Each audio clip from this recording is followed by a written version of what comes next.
क्या होगा अगर असली अमीरी पैसे में नहीं बल्कि उस सुकून में हो जो पैसे के बाद भी बचा रह जाए? आखिर में पैसे की सबसे गहरी सच्चाई बहुत साधारण है। पैसा सिर्फ नोट या नंबर नहीं है, यह हमारी सोच का आईना है। क्या आपने कभी सोचा है कुछ लोग बहुत पैसा कमाने के बाद भी क्यों टूट जाते हैं और कुछ साधारण लोग बिना बड़ी इनकम के धीरे धीरे अमीर कैसे बन जाते हैं? पैसा केवल गणित नहीं है, पैसा बिहेवियर है, साइकोलॉजी है और सबसे बढ़कर यह हमारी सोच का खेल है। आज आप सुनने वाले हैं साइकोलॉजी ऑफ मनी की ऐसी गहरी कहानी जो आपको बताएगी अमीर बनने से ज़्यादा ज़रूरी क्या है और क्यों बहुत स्मार्ट लोग भी पैसे के मामले में गलत फैसले ले बैठते हैं। भाग एक, पैसे का असली सच। हम सोचते हैं कि पैसा लॉजिक से चलता है, लेकिन सच ये है कि पैसा इमोशन से चलता है। एक आदमी बहुत इंटेलिजेंट हो सकता है, लेकिन अगर वह अपने इमोशंस कंट्रोल नहीं कर पाता, तो वह फाइनेंशियली फेल हो सकता है। और एक साधारण इंसान जो पेशेंस, डिसिप्लिन और सिंपल हैबिट्स फॉलो करता है, वह क्वाइटली वेल्थ क्रिएट कर सकता है। इस किताब का सबसे बड़ा लेसन यही है, पैसे में सफलता नॉलेज से कम और बिहेवियर से ज़्यादा आती है। भाग दो, कोई भी पागल नहीं होता। हम अक्सर लोगों की फाइनेंशियल डिसीजंस देखकर कहते हैं, यह कितना बेवकूफ़ है। लेकिन लेखक कहते हैं, कोई भी पागल नहीं होता। हर इंसान का पैसा देखने का नज़रिया अलग होता है, क्योंकि हर किसी का बचपन अलग रहा, अलग इकॉनमी देखी, अलग स्ट्रगल्स देखी। जिसने गरीबी देखी हो वह रिस्क को अलग तरह से देखेगा। जिसने फाइनेंशियल क्राइसिस देखा हो वह इन्वेस्टमेंट से डर सकता है। इसलिए जो डिसीजन आपको गलत लगता है वह उस इंसान के लिए पूरी तरह सही हो सकता है। भाग 3, लक और रिस्क का खेल। लोग अक्सर सक्सेस को टैलेंट से जोड़ते हैं, लेकिन सच क्या है? Success equals skill plus luck plus timing plus risk. Bill Gates brilliant थे, लेकिन उन्हें बचपन में कंप्यूटर एक्सेस मिलने का चांस भी मिला। अगर वह मौका नहीं मिलता, शायद माइक्रोसॉफ्ट कभी नहीं बनती। और यही दुनिया का रूल है, हर सक्सेसफुल इंसान के पीछे लक भी होता है। हर फेलियर के पीछे सिर्फ गलती नहीं, कभी कभी बैड लक भी होता है। इसीलिए किसी की सक्सेस देखकर खुद को कम मत समझो, किसी की फेलियर देखकर उसे जज मत करो। भाग 4, नेवर इनफ, कभी काफ़ी नहीं। बहुत लोग करोड़पति बन जाते हैं लेकिन खुश नहीं होते। क्यों? क्योंकि उनकी डेफिनेशन ऑफ इनफ कभी पूरी नहीं होती। जब इनकम बढ़ती है, एक्सपेक्टेशंस भी बढ़ जाती हैं। सोशल कंपैरिजन इस प्रॉब्लम की जड़ है। आप अपने से रिच लोगों को देखते हैं, खुद को छोटा महसूस करते हैं और अननेसेसरी रिस्क्स लेने लगते हैं। फाइनेंशियल हैप्पीनेस का सीक्रेट? जिस दिन आपको लगे कि मेरे पास इनफ है, उसी दिन आप जीत जाते हैं। भाग 5, कंपाउंडिंग का जादू। वॉरेन बफेट दुनिया के सबसे फेमस इन्वेस्टर क्यों हैं? सिर्फ इसलिए नहीं कि उन्होंने हाई रिटर्न कमाया, बल्कि इसलिए कि उन्होंने बहुत लंबे समय तक इन्वेस्ट किया। उनकी वेल्थ का ज़्यादातर हिस्सा 50 साल के बाद बना। Lesson, fast money equals risky, slow compounding equals real wealth.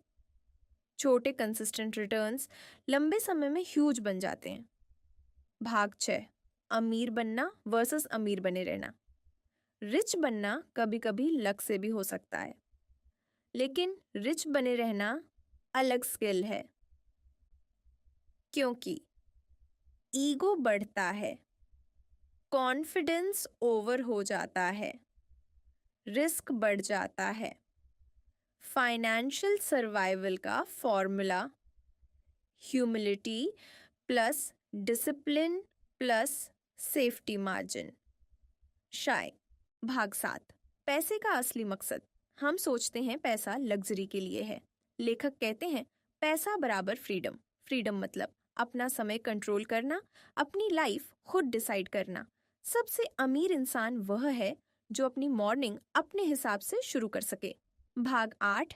दिखने वाली अमीरी वर्सेस असली wealth. Luxury cars, big houses, यह वेल्थ नहीं है। रियल वेल्थ वह है जो दिखती नहीं। Savings, investments, financial freedom. जो सबसे ज्यादा रिच दिखते हैं अक्सर उनके पास कम वेल्थ होती है। भाग 9। सेव मनी का सीक्रेट इनकम। कितना है उससे ज्यादा इंपॉर्टेंट है आप कितना बचाते हैं। सेविंग सिर्फ इमरजेंसी के लिए नहीं। Saving equals options. जब आपके पास सेविंग्स होती है स्ट्रेस कम होता है, डिसीजंस बेहतर होते हैं। भाग 10। रैशनल नहीं, रीजनेबल बनो। Perfect financial logic real life में नहीं चलती क्योंकि हम रोबोट नहीं हैं। इसलिए परफेक्ट स्ट्रैटेजी ढूंढने से बेहतर है ऐसी स्ट्रैटेजी अपनाओ जो इमोशनली टिक सके। भाग 11। Room for error. Life predictable नहीं है, इसलिए स्मार्ट लोग हमेशा मार्जिन रखते हैं। Extra savings, emergency fund, low risk allocation. Goal यह नहीं कि कभी फेल ना हो, गोल ये है कि फेलियर के बाद भी गेम में बने रहो। भाग 12। आप बदलेंगे आज जो गोल है 10 साल बाद शायद ना हो, इसलिए रिजिड प्लान्स डेंजरस होते हैं। फाइनेंशियल प्लान फ्लेक्सिबल होना चाहिए। भाग 13। कुछ भी फ्री नहीं, हर रिवॉर्ड की प्राइस होती है। Investment returns to volatility, business success to stress, wealth to responsibility. अगर आपको प्राइस एक्सेप्ट नहीं तो रिवॉर्ड भी नहीं मिलेगा। भाग 14। नेगेटिव न्यूज़ का जादू। हमारी ब्रेन नेगेटिविटी ज्यादा नोटिस करती है, इसलिए न्यूज़ हमेशा डरावनी लगती है। लेकिन हिस्ट्री बताती है प्रोग्रेस स्लो होती है लेकिन लगातार होती है। लॉन्ग टर्म सोचो। भाग 15। Long term mindset, short term noise. Ignore करना सीखो। मार्केट्स ऊपर नीचे होंगे लेकिन पेशेंस कंपाउंडिंग एक्टिवेट करता है, इमोशनल मिस्टेक्स कम करता है। Core lessons. अब तक की पूरी कहानी से क्या सीख मिली? 1 पैसा बिहेवियर का गेम है। 2 पेशेंस सबसे पावरफुल स्किल है। 3 इनफ समझना बहुत जरूरी है। 4 कंपैरिजन हैप्पीनेस खत्म कर देता है। 5 फ्रीडम ही रियल वेल्थ है। 6 स्लो कंपाउंडिंग फास्ट रिचेस से बेहतर है। पैसा आपको बदलता नहीं, वह सिर्फ आपको दिखाता है आप अंदर से कौन हैं। कुछ लोग पैसे के पीछे भागते भागते खुद को खो देते हैं और कुछ लोग क्वाइटली वेल्थ बनाते हैं और फ्रीडम पा लेते हैं। इसलिए अगली बार जब आप इन्वेस्टमेंट करें या पैसा बचाएं तो सिर्फ रिटर्न के बारे में मत सोचिए। सोचिए आप किस तरह की लाइफ बनाना चाहते हैं, क्योंकि आखिर में वेल्थ बैंक बैलेंस नहीं है, वेल्थ वह शांति है जब आपको पता हो अब मेरे पास इनफ है। ज्यादातर लोग जिंदगी भर पैसे के पीछे भागते रहते हैं, लेकिन बहुत कम लोग समझ पाते हैं कब रुकना है और कब कहना है अब मेरे पास इनफ है। हम सोचते हैं कि ज्यादा पैसा हमें ज्यादा सुरक्षित बना देगा, लेकिन अक्सर सच इसका उल्टा होता है। जैसे जैसे पैसा बढ़ता है डर भी बढ़ सकता है, कंपैरिजन बढ़ सकता है और सेटिस्फैक्शन धीरे धीरे कम होने लगता है। यहीं पर असली फर्क पैदा होता है। कुछ लोग पैसा कमाते कमाते खुद को खो देते हैं और कुछ लोग धीरे धीरे चुपचाप बिना दिखावे के एक ऐसी जिंदगी बना लेते हैं जिसमें आजादी होती है, क्योंकि असली वेल्थ वह नहीं जो लोग देख लें। असली वेल्थ वह है जो आपको डिसीजंस लेने की फ्रीडम दे, जब आप ना कह सकें, जब आप अपने समय के मालिक बन सकें, जब आपको हर फैसले में डर महसूस न हो। वहीं से फाइनेंशियल पीस शुरू होती है। पैसा तेजी से बन सकता है, लेकिन ट्रस्ट, पैटियंस और स्टेबिलिटी ये धीरे धीरे बनते हैं, और जो धीरे बनता है वही ज्यादा समय तक टिकता है। जिंदगी हमें बार बार टेम्प्ट करेगी, थोड़ा और रिस्क लो, थोड़ा और आगे बढ़ो, लेकिन हर बार आगे बढ़ना जरूरी नहीं होता। कभी कभी सबसे समझदार फैसला बस वहीं रुक जाना होता है जहां आपकी शांति सुरक्षित रहे, क्योंकि अंत में कोई भी इन्वेस्टमेंट आपकी नींद से ज्यादा कीमती नहीं होती। कोई भी रिटर्न आपके रिश्तों से बड़ा नहीं होता और कोई भी सफलता आपके अंदर की शांति से ऊपर नहीं होती। इस पूरी कहानी का सार शायद सिर्फ इतना है, पैसा अच्छा नौकर है लेकिन बहुत खतरनाक मालिक।